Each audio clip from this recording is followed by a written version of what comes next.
അല്ലെങ്കിൽ സാധാരണഗതിയിൽ അങ്ങനെ ജനവാസ മേഖലകളിൽ വരുന്നൊരു പാമ്പല്ല രാജവെമ്പാല. മാത്രമല്ല അതിൻ്റെ ബൈറ്റ് കേസസ് വളരെ കുറവാണ്. സാധാരണ അത് കടിക്കാറില്ല. പിന്നെ സാധാരണ പാമ്പിൻ്റെ കടിയേൽക്കുക എന്നൊക്കെ പറയുന്നത് കാണാതെ അതിൻ്റെ തൊട്ടടുത്ത് പോവുക, അതിൻ്റെ വാലിൽ പോയി ചവിട്ടുക, അങ്ങനെയൊക്കെ സംഭവിക്കുമ്പോഴാണ്. രാജവെമ്പാല ഇത്രയും വലിയൊരു പാമ്പാണ്, കാണാതെ അതിൻ്റെ അടുത്ത് പോകാൻ പറ്റില്ല, അറിയാതെ പോയി ചവിട്ടില്ല. പിന്നെ രാജവെമ്പാല ഒരു സ്ഥലത്തേക്ക് വന്നു കഴിഞ്ഞാൽ നമുക്ക് മറ്റു പല സിഗ്നൽസും കിട്ടും. കാക്ക കൂട്ടമായിട്ട് ഇങ്ങനെ കരയും, അല്ലെങ്കിൽ പട്ടി കുരയ്ക്കും. So you just mentioned that you want to learn Python. So do not learn Python in manual way in 2025 because learning Python in manual way will take you like കരയും, അല്ലെങ്കിൽ പട്ടി കുരയ്ക്കും. നമ്മുടെ നാട്ടിൽ പരിചയമില്ലാത്തപ്പോൾ ഒരു കുരങ്ങ് വന്ന് പെട്ട് കഴിഞ്ഞാൽ അതിൻ്റെ കൂടെ ഒരു കൂട്ടം കാക്ക ഉണ്ടാവും. പട്ടി കുരച്ചിട്ട് നമുക്ക് സിഗ്നൽ തരും. അപ്പോൾ എന്തോ സാധാരണ ഇല്ലാത്ത എന്തോ സംഗതി അവിടെ വന്നിട്ടുണ്ടെന്ന് നമുക്ക് മനസ്സിലാവാൻ പറ്റും. ഒരു രാജവെമ്പാല വന്നാലും ഇത്തരം സിഗ്നൽസ് ഒക്കെ നമുക്ക് കിട്ടും. ഇപ്പോൾ നമ്മൾ കാട്ടിലൊക്കെ പോകുന്ന വനംവകുപ്പ് ഉദ്യോഗസ്ഥർ കാട്ടിലൊക്കെ പോകുമ്പോൾ പെട്ടെന്ന് ഒരു പരിസരത്ത് എന്തെങ്കിലും ശബ്ദത്തിലോ ഇതിലൊക്കെ ഒരു പ്രത്യേകത തോന്നിക്കഴിഞ്ഞാൽ അവിടെ എന്തോ ഉണ്ട് എന്ന് നമുക്ക് മനസ്സിലാവും.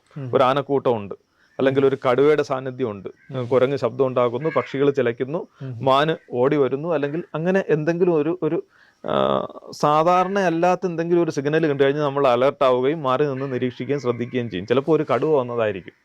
അപ്പോൾ അത്തരത്തിലുള്ള ഒരു വലിയ ജീവി നാട്ടിലേക്ക് ഇറങ്ങി വരുമ്പോൾ നമുക്ക് ഏതായാലും ഇത്തരത്തിലുള്ള അലർട്ട് കിട്ടും. ഓക്കെ. ഈ ഒരു മേറ്റിംഗ് സീസണെ കുറിച്ച് പറഞ്ഞിട്ടുണ്ടായിരുന്നു. പാമ്പിന്റെ മേറ്റിംഗ് സീസണിലാണ് ഏറ്റവും കൂടുതൽ കടി കിട്ടുന്നത്. ഈ മേറ്റിംഗ് സീസൺ എപ്പോഴാണ്, അതുപോലെ തന്നെ എന്തുകൊണ്ടാണ് ഇങ്ങനെ കടി കിട്ടാൻ കാരണമാണ്? സാധാരണ ഞാൻ പറഞ്ഞില്ല, ഈ എന്താണ് നമ്മളെ അതിന്റെ സാന്നിധ്യം അറിയിക്കാതെ നമ്മുടെ പരിസരത്ത് ജീവിക്കാൻ കഴിവുള്ള ഒരു ജീവിയാണ് പാമ്പ്. ഒളിഞ്ഞു താമസിക്കുന്നു എന്നുള്ളതാണ്. പക്ഷെ മേറ്റിംഗ് സീസണിൽ ഇത് എന്ത് ചെയ്യും? ആ ഒളിയിടങ്ങൾ വിട്ടിട്ട് അത് പുറത്തേക്ക് വരും, അത് സഞ്ചരിക്കും, കൂടുതൽ സഞ്ചരിക്കുന്നത് അതിന്റെ ഇണയെ അന്വേഷിച്ച് സഞ്ചരിക്കുന്നതാണ്. അപ്പോൾ ഒരു ഒക്ടോബർ മാസത്തോടു കൂടിയാണ് മേറ്റിംഗ് സീസൺ ആരംഭിക്കുക. കൂടുതലായി വെള്ളിക്കട്ടന്മാരെയാണ് പേരായിട്ട് കാണാൻ തുടങ്ങുക. വെള്ളിക്കട്ടൻ്റെ മേറ്റിംഗ് സീസൺ കഴിഞ്ഞു കഴിഞ്ഞാൽ പിന്നെ മൂർഖൻ്റേതായി, അണലിയുടേതായി, പിന്നെ അങ്ങനെ അത് കണ്ടിന്യൂ ചെയ്ത് പോകും.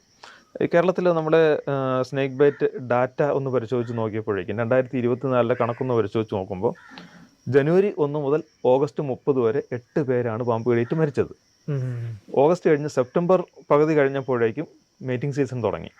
അപ്പോഴേക്കും സെപ്റ്റംബർ ഒക്ടോബർ മാസങ്ങളിൽ 10 പേരാണ് പാമ്പ് കടിയേറ്റ് മരിച്ചത്. അതായത് 8 മാസം കൊണ്ട് 8 ആയിരുന്നത് അടുത്ത 2 മാസം കൊണ്ട് 18 10 മാസം ആയപ്പോഴേക്കും അത് 18. അപ്പോൾ അത്രത്തോളം ആ തോതിൽ വ്യത്യാസമുണ്ട് എന്നുള്ളതാണ്.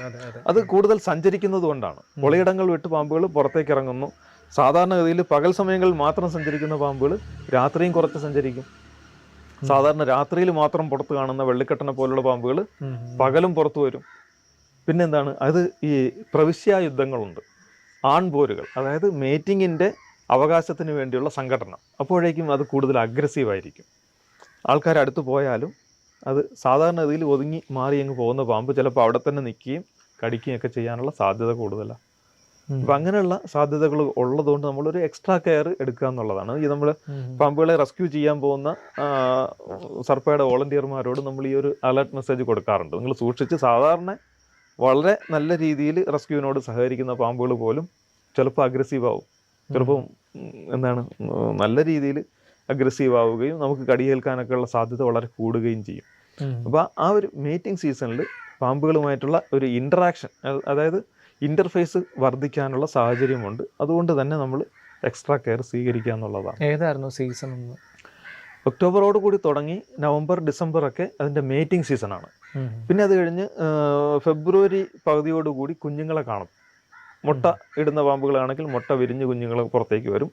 പ്രസവിക്കുന്നതാണെങ്കിൽ കുഞ്ഞുങ്ങളെ പ്രസവിക്കുകയും അങ്ങനെ മാർച്ച് ഏപ്രിൽ മാസങ്ങളിലൊക്കെ കുഞ്ഞുങ്ങളെ കണ്ടു തുടങ്ങും. അപ്പോഴും ശ്രദ്ധിക്കണമെന്ന് പറഞ്ഞു കഴിഞ്ഞാൽ കുഞ്ഞുങ്ങൾ കൂടുതലായിട്ട് സഞ്ചരിക്കും. അതിൻ്റെ ഒരു പുതിയൊരു സ്ഥലത്തേക്ക് അത് എത്തിപ്പെട്ടിരിക്കുകയാണ്. അതിനൊരു ഒളിയിടം പറ്റിയൊരു സ്ഥലം കണ്ടുപിടിക്കണം. അപ്പോൾ അത് കണ്ടുപിടിക്കുന്ന ഇടം വരെ അത് കൂടുതലായിട്ട് ഇങ്ങനെ സഞ്ചരിക്കും. മാത്രമല്ല, ഈ പാമ്പിൻ കുഞ്ഞുങ്ങൾക്ക് വിഷമില്ല എന്നൊരു ധാരണയുണ്ട് ആൾക്കാർക്ക്. കുഞ്ഞുങ്ങളാണ് കുഴപ്പമില്ല എന്ന് ധരിക്കും. പക്ഷെ അങ്ങനെയല്ല, കുഞ്ഞുങ്ങളുടെ വിഷത്തിന് വീര്യം കൂടുതലാണ്, അളവ് കുറവായിരിക്കും. പലരും ഇപ്പം ചില സെലിബ്രിറ്റീസൊക്കെ മൂർഖൻ പാമ്പിന്റെ കുഞ്ഞൂട്ടൻ എന്നൊക്കെ പറഞ്ഞ് എടുത്തു വെച്ച് ഇങ്ങനെ കൈ വെച്ച് ഓമനിക്കുന്നതൊക്കെ ചിത്രങ്ങൾ കണ്ടിട്ടുണ്ട്. നമ്മൾ പേടിച്ചു പോകും. മൂർഖൻ പാമ്പിന്റെ സാധാരണഗതിയിലുള്ള ഒരു മുതിർന്നൊരു മൂർഖൻ പാമ്പ് മുതിർന്ന ഒരു ഹെൽത്തി അഡൾട്ടിനെ കൊല്ലാൻ ആവശ്യമായിട്ടുള്ള ഫാറ്റൽ ഡോസ് എന്ന് പറയുന്നത് ഏകദേശം 15-16 mg ആണെങ്കിൽ അതിൻ്റെ പകുതിയോളം മതി, 8-9 mg മതി ഒരു കുഞ്ഞു മൂർഖൻ്റെ വിഷം ഒരാളെ കൊല്ലാൻ.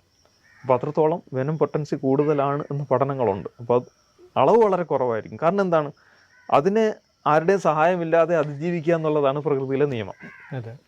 അമ്മയുടെ കെയറില്ല, അച്ഛൻ്റെ കെയറില്ല, അതിന് സ്വന്തം നിലയിൽ ഇര പിടിക്കണം, ജീവിക്കണം. അപ്പോൾ അതിന് വെനം പൊട്ടൻസി ഉണ്ടെങ്കിലേ പറ്റുള്ളൂ. അത് കാരണമാണ് പ്രകൃതിയാൽ അത് ഒരു ജനിച്ച് 5, 6, 7 മാസം വരെ അതിന് വെനം പൊട്ടൻസി കൂടുതലായിരിക്കും. അപ്പോൾ അതുകൊണ്ട് കുഞ്ഞുങ്ങളിങ്ങനെ സഞ്ചരിക്കുന്ന ആ സീസണിൽ നമ്മൾ എക്സ്ട്രാ കെയർ സ്വീകരിക്കണം. മാത്രമല്ല ഈ പൂച്ചയൊക്കെ പിടികൂടി വീട്ടിനകത്ത് കൊണ്ടുവരാൻ സാധ്യത കൂടുതൽ വലിയ പാമ്പിനെ അല്ല, കുഞ്ഞുങ്ങളെയാണ്.